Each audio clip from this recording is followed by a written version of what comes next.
അസ്സലാമു അലൈക്കും വറഹ്മത്തുള്ളാഹി വബറകാതുഹു. പ്രിയ സഹോദരങ്ങളെ, കഴിഞ്ഞ ദിവസം നമ്മുടെ മലപ്പുറം ജില്ലയിൽ സംഭവിച്ച ഒരുപാട് വേദനയുണ്ടാക്കിയ ഒരു മരണം നിങ്ങളെല്ലാവരും അറിഞ്ഞതാണ് അല്ലേ? വിദേശത്തുനിന്ന് സ്വന്തം ഭാര്യയുടെ പ്രസവത്തിന് നാട്ടിലേക്ക് എത്തിയ വെറും 29 വയസ്സ് മാത്രം പ്രായമുള്ള ആദിൽ എന്ന സഹോദരൻ, അദ്ദേഹം തൻ്റെ വീടിൻ്റെ ഭാഗത്ത് വെച്ച് വണ്ടി സ്റ്റാർട്ട് ചെയ്തു. വണ്ടി ഓഫായി. പെട്ടെന്ന് ഒരു അഗ്നിഗോളം പോലെ വാഹനമങ്ങ് തീപിടിക്കുകയായിരുന്നു. എങ്ങനെയൊക്കെയോ രക്ഷപ്പെട്ട് പുറത്തേക്ക് എത്തിയെങ്കിലും നന്നായി പൊള്ളലേറ്റിരുന്നു. ദിവസങ്ങളോളം ഹോസ്പിറ്റലുകളിൽ മാറി മാറി മാറി ചികിത്സിച്ചെങ്കിലും അദ്ദേഹം അള്ളാഹുവിൻ്റെ റഹ്മത്തിലേക്ക് യാത്രയായ സംഭവം നമ്മളെല്ലാവരും അറിഞ്ഞതാണ് അല്ലേ? ഇതൊരിക്കലും പുറത്തുള്ളൊരു റോട്ടിൽ വെച്ച് നടന്നൊരു സംഭവമല്ല. എവിടെയെങ്കിലും റോഡിലൂടെ വണ്ടി ഓടിക്കുമ്പോൾ ഓവർ സ്പീഡ് നിമിത്തം എവിടെയെങ്കിലും പോയി ഇടിച്ചതല്ല, അല്ലെങ്കിൽ എതിരെ വരുന്ന വണ്ടി അശ്രദ്ധമായി വന്ന് അവരുടെ വണ്ടിയിൽ മുട്ടിയതല്ല. അങ്ങനെ സംഭവിച്ചൊരു ആക്സിഡൻ്റ് അല്ല ഇത്. സ്വന്തം വീടിൻ്റെ വാതിൽക്കൽ വെച്ച് സംഭവിക്കുകയാണ്. അള്ളാഹു റബ്ബുൽ ആലമീൻ ആ കുടുംബത്തിന് ക്ഷമ കൊടുക്കട്ടെ. ആ സഹോദരൻ അള്ളാഹു വലിയ പ്രതിഫലം നൽകി അനുഗ്രഹിക്കട്ടെ. 2 മാസം പ്രായമുള്ളൊരു കുഞ്ഞാണെന്നാണ് ഞാൻ മനസ്സിലാക്കുന്നത്. ആ ഭാര്യയ്ക്ക് അള്ളാഹു റബ്ബുൽ ആലമീൻ ക്ഷമ കൊടുക്കട്ടെ, മനോബലം കൊടുത്ത് അനുഗ്രഹിക്കട്ടെ. പടച്ച റബ്ബിൻ്റെ തീരുമാനം നമ്മളിങ്ങനെ ചിന്തിക്കുമ്പോൾ, സംഗതി നമ്മൾ ആലോചിക്കുമ്പോൾ ഓഹ് എന്താലേ എന്നൊക്കെ ഇങ്ങനെ നമ്മൾ ചിന്തിച്ചു പോകും. പക്ഷേ അള്ള എന്ത് വിധിച്ചാലും അത് ഹൈറാണ്. അൽഹംദുലില്ലാഹി റബ്ബിൽ ആലമീൻ എന്നാണ്. റബ്ബ് എന്ന് പറഞ്ഞാൽ ഞാൻ ചോദിക്കുന്നതൊക്കെ തരുന്നവൻ എന്നല്ല അതിൻ്റെ അർത്ഥം. അങ്ങനെ നമ്മൾ മനസ്സിലാക്കരുത് അള്ളാനെ. റബ്ബുൽ ആലമീൻ, റബ്ബ് എന്ന് പറഞ്ഞാൽ ഞാൻ എന്ത് ചോദിച്ചാലും തരുന്നവനാണ് എൻ്റെ റബ്ബ്. അങ്ങനെയല്ല, എനിക്കെന്താണോ ഗുണം അത് തരുന്നവനാണ് എൻ്റെ റബ്ബ്. ചിലപ്പോഴൊക്കെ ചെറിയ കുട്ടികൾ മരണപ്പെട്ടു പോണത് നമ്മൾ കാണാറുണ്ട്. അത് ആ കുട്ടിക്ക് ഗുണമായിരിക്കാം, അല്ലെങ്കിൽ അത് മാതാപിതാക്കൾക്ക് ഗുണമായിരിക്കാം. പക്ഷെ അതിൻ്റെ പിന്നിലുള്ള സത്യം എന്താണെന്ന് നമ്മൾ തിരിച്ചറിയുമ്പോഴേക്കും ഒരുപാട് വൈകിട്ടുണ്ടാവും. ഫോർ എക്സാമ്പിൾ പറഞ്ഞാൽ, ഈ ടോൺസിലസ് ബാധിച്ചൊരു കുഞ്ഞ് ഐസ്ക്രീം ചോദിക്കുകയാണ് ഉമ്മാനോട്. ഉമ്മ, എനിക്ക് ഐസ്ക്രീം തരണം. അപ്പം ഉമ്മ പറയും, ഐസ്ക്രീം ഒന്നും നിനക്ക് തരൂല്ല മോനെ, നിനക്ക് തരൂല്ല, നീ ചോദിക്കണ്ട. കാരണം എന്താ? ഐസ്ക്രീം കൊടുത്താൽ ആ കുഞ്ഞിൻ്റെ തൊണ്ടയ്ക്ക് പിന്നെയും പഴുപ്പ് ബാധിച്ച് വലിയ പ്രശ്നത്തിലേക്ക് പോകും. പക്ഷെ ഇത് ആ കുട്ടിക്ക് മനസ്സിലാവില്ല. കുഞ്ഞിൻ്റെ മനസ്സിലുള്ളത് എന്താ? എൻ്റെ ഉമ്മ എന്തൊരു ക്രൂരയാണ്, ഒരു ഐസ്ക്രീം പോലും എനിക്ക് വാങ്ങി തന്നില്ല. പക്ഷേ കുട്ടി വലുതായി തിരിച്ചറിവിൻ്റെ പ്രായത്തിലേക്ക് എത്തുമ്പോഴാണ് അന്ന് എന്തുകൊണ്ടാണ് എൻ്റെ ഉമ്മ എനിക്ക് ഐസ്ക്രീം വാങ്ങിത്തരാതിരുന്നത് എന്ന് തിരിച്ചറിയണത്. എന്നതുപോലെ അള്ളാനെ നമ്മൾ തിരിച്ചറിയുമ്പോഴാണ് ഇതിൻ്റെയൊക്കെ പിന്നിലെ യാഥാർത്ഥ്യം നമുക്ക് മനസ്സിലാക്കുക. അള്ളാഹു റബ്ബുൽ ആലമീൻ മരണം ഖളാ ആക്കിയത് എപ്പോഴാണോ അത് നടക്കും. നമ്മൾ ഖബറിലേക്ക് പിടിമണ്ണ് വാരിയിടുമ്പോൾ മിൻഹാ ഖലഖ്നാകും എന്ന് പറയാറുണ്ട്. ചില മഹാന്മാർ പറയുന്നുണ്ട്, ഈ മണ്ണിൽ നിന്നാണ് നിന്നെ പടയ്ക്കപ്പെട്ടത് എന്ന് പറഞ്ഞാൽ ആ ഭാഗത്ത് നിന്നെടുത്ത മണ്ണുകൊണ്ടാണത്രേ. അതുകൊണ്ട് വിദേശത്തുള്ളൊരു മനുഷ്യൻ അവനെ പടയ്ക്കപ്പെട്ടത് ഈ കേരളത്തിലെ മണ്ണെടുത്തിട്ടാണെങ്കിൽ അവൻ ആ കേരളത്തിൽ വന്നിട്ടേ മരിക്കും. അല്ല, അവനെ പടച്ചത് മറ്റേതെങ്കിലും നാട്ടിലെ മണ്ണെടുത്തിട്ടാണെങ്കിൽ അവൻ അവിടെ പോയി മരിക്കും. അതങ്ങനെ തന്നെയാണെന്ന് ചില മഹത്തുക്കൾ പോലും പറഞ്ഞത് കാണാം. വല്ലാഹു ആലം. ഏതായാലും ആ സഹോദരൻ അള്ളാഹുവിൻ്റെ റഹ്മത്തിലേക്ക് യാത്രയായി. പടച്ചവന് പുറത്തു കൊടുക്കട്ടെ. എപ്പോഴും നമ്മൾ ഓർക്കേണ്ട ഒരു കാര്യമുണ്ട്, മരണം നമ്മുടെ ചെരുപ്പിൻ്റെ വാറിനേക്കാൾ അടുത്ത് നിൽക്കുകയാണ്. മരണം ഒരുപാട് വിദൂരത്തൊന്നുമല്ല. ഒരുപാട് നാൾ കാത്തിരുന്നെങ്കിലേ ഞാൻ മരിക്കുമെന്നുള്ള ചിന്ത ആർക്കും വേണ്ട. ഏത് നിമിഷവും മരണം നമ്മിലേക്ക് തേടിയെത്താം. മനസ്സിലാവുന്നുണ്ടോ?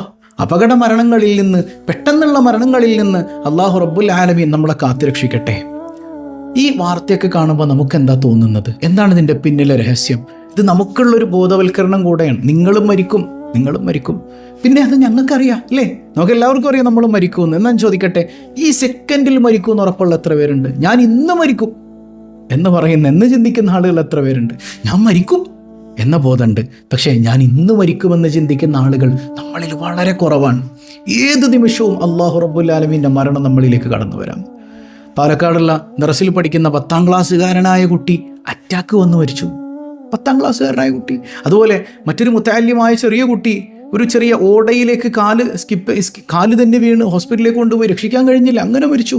ചെറിയ കുട്ടികൾ പോലും മരിക്കുന്ന ഈ കാലത്ത് ഏത് സെക്കൻഡിലും റബ്ബുൽ ആലമീനിൽ നിന്ന് മരണം എന്നിലേക്ക് തേടി വരാം. എപ്പോഴാണെന്നറിയില്ല. മരിക്കുന്ന വേളയിൽ ഈമാനോടുകൂടെ മരിക്കാൻ പറ്റണം. അതല്ലേ വലിയ കാര്യം? ഈമാനോടുകൂടെ മരിക്കാൻ പറ്റണം. അള്ളാഹു നമുക്കെല്ലാവർക്കും അതിന് തൗഫീക്ക് ചെയ്യട്ടെ. എൻ്റെ പൊന്ന സഹോദരങ്ങളെ, നമ്മൾ ഈ വെറുപ്പും വിദ്വേഷവും പകയൊക്കെ വെച്ചിട്ട് നമ്മളിങ്ങനെ ജീവിക്കാൻ. വാപ്പാനോട് മിണ്ടാത്തവരില്ലേ കൂട്ടത്തിൽ? എൻ്റെ ശബ്ദം കേൾക്കുന്നതിൽ ഉമ്മാനോട് മിണ്ടാത്തവരില്ലേ? ഭാര്യയോട് പിണങ്ങി നിൽക്കുന്നവരില്ലേ? മക്കളുമായി പ്രശ്നം ഉണ്ടാക്കിയവർ, സ്വത്തിൻ്റെ പേരിൽ കുടുംബക്കാർ തമ്മിൽ തല്ലണവരില്ലേ? അയൽപക്ക ബന്ധങ്ങൾ മുറിച്ചവരില്ലേ? നിങ്ങൾ മരിച്ചിട്ട് ഏത് സ്വർഗത്തിലേക്കാണ് പോണത്? ഏത് സെക്കൻഡിൽ നമ്മൾ മരിക്കണമെന്നറിയോ? ഏത് സെക്കൻഡിലാണ് മരിക്കണേന്നറിയോ? ഒന്ന് പൊരുത്തപ്പെട്ടു കൊടുക്കണോ എല്ലാവർക്കും? നീ പൊരുത്തപ്പെട്ടു കൊടുത്താൽ ഇർഹമു മൻ ഫിൽ അർളി യർഹമുക്കും മൻ ഫിസ് സമാ. നീ പൊരുത്തപ്പെട്ടു കൊടുത്താൽ ആകാശലോകങ്ങളുടെ അധിപനായ റബ്ബ് നിനക്ക് പുറത്തുതരും. അല്ല നിനക്ക് പുറത്തു തരണമെങ്കിൽ അള്ളാൻ്റെ സ്വഭാവം നിന്നിലുണ്ടാകണം. അതേതാ? എല്ലാവർക്കും നീ അങ്ങ് പൊരുത്തപ്പെട്ടു കൊടുക്ക്. നീ എന്തോരം തെറ്റിയുന്നുണ്ട് റബ്ബിനോട്, എന്നിട്ട് അവൻ പറയണത് എന്താ? നീ പുറത്തു കൊടുത്താൽ നിനക്ക് ഞാൻ പുറത്തു തരാമെന്നാണ്. ഒന്ന് പുറത്തു കൊടുക്ക്. ഏത് സെക്കൻഡിലാണ് മരിക്കുന്നതെന്നറിയില്ല. ചിലപ്പോൾ ഒരു നെഞ്ചുവേദന വന്ന് നിലവിളിക്കുമ്പോൾ വീട്ടിൽ ആരും ഉണ്ടാവില്ല. അയൽപക്കത്ത് നമ്മൾ വെറുപ്പിച്ചിട്ടിട്ടുള്ള ആൾക്കാരുണ്ടാവുള്ളൂ നമ്മൾ ആശുപത്രിയിൽ കൊണ്ടുപോകാൻ. ഹബീബായ സല്ലല്ലാഹു അലൈഹി വസല്ലം തങ്ങൾ അവിടുത്തെ പനിയുടെ ഒരവസ്ഥ നമ്മൾ മുമ്പ് പറഞ്ഞിട്ടുണ്ടല്ലേ? വഫാത്തിൻ്റെ ഘട്ടത്തിൽ ശക്തമായ പനി ഉണ്ടായിരുന്നു എൻ്റെ മുത്തുനബിക്ക്. ഹബീബായ തങ്ങൾ പറയുന്നുണ്ട്, സ്വഹാബ എന്നെ ഒന്ന് മദീന പള്ളിയിൽ കൊണ്ടുപോയി ഇരുത്തണം, ക്ഷീണമുള്ളത് കൊണ്ടാണ്. അലി ബിൻ അബി താലിബ് റളിയല്ലാഹു അൻഹു, ഫളൽ ബിൻ അബ്ബാസ് റളിയല്ലാഹു അൻഹു, രണ്ടുപേരുടെയും തോളത്തിങ്ങനെ കൈയിട്ടിട്ട് മുത്തുനബിയെ താങ്ങിയെടുത്ത് കൊണ്ടുപോകാൻ. അവിടുത്തെ കാലിങ്ങനെ മണ്ണിൽ ഉരയുന്നുണ്ട് സല്ലല്ലാഹു അലൈഹി വസല്ലം. മദീന പള്ളിയുടെ മെഹ്റാബിലിരുന്ന് സ്വഹാബത്തിനോട് പറയുന്നുണ്ട്, സ്വഹാബ ഞാൻ ആരെയെങ്കിലും അടിച്ചിട്ടുണ്ടെങ്കിൽ, ഞാൻ ആരെയെങ്കിലും ചീത്ത പറഞ്ഞിട്ടുണ്ടെങ്കിൽ, ഞാൻ ആരെയെങ്കിലും ആക്ഷേപിച്ചിട്ടുണ്ടെങ്കിൽ ഈ സെക്കൻഡിൽ നിങ്ങൾ എന്നെ തിരിച്ചടിക്കണം, തിരിച്ചെന്നോട് പ്രതികാരം ചെയ്യണം. ആരാ ഇത് പറയണത്? ലോകത്തിൻ്റെ നേതാവ് സയ്യിദുനാ റസൂലുള്ളാഹി സ്വല്ലല്ലാഹു അലൈഹി വസല്ലം. അനസ് റളിയല്ലാഹു അൻഹു പറയുന്നുണ്ട്, ഞാനിങ്ങനെ നോക്കി സ്വഹാബത്തെല്ലാവരും രണ്ട് കാലുകൾക്കിടയിലേക്ക് തലപൂഴ്ത്തി വെച്ചിട്ട് പൊട്ടിക്കരയാൻ. അങ്ങ് ഞങ്ങളെ ചീത്ത പറയുകയോ നബിയെ? എങ്ങനെ മരിക്കണം എന്ന് കാണിച്ചു തരാണ് മുത്തുനബി. ഒരാളെയും വെറുപ്പിച്ചുകൊണ്ട് പോകരുത്. ഈ ദുനിയാവിൽ നിന്ന് രക്ഷപ്പെടൂലേ നമ്മൾ ആഖിറത്തിൽ ചെന്നാൽ? നീ എത്ര വലിയ ഇബാദത്ത് ചെയ്തിട്ടുണ്ടെങ്കിലും വെറുപ്പിച്ചുകൊണ്ട് പോയാൽ രക്ഷപ്പെടൂല. അതുകൊണ്ട് നമുക്ക് ആരെയും വെറുപ്പിക്കണ്ട. എല്ലാവരോടും സ്നേഹം, എല്ലാവരോടും സ്നേഹം. അള്ളാഹുവിൻ്റെ വിഷയത്തിൽ മാത്രമുള്ള പിണക്കേ ഉള്ളൂ, അല്ലാതെയൊക്കെ സ്നേഹം മാത്രം. എല്ലാവരെയും പരിഗണിക്കുക.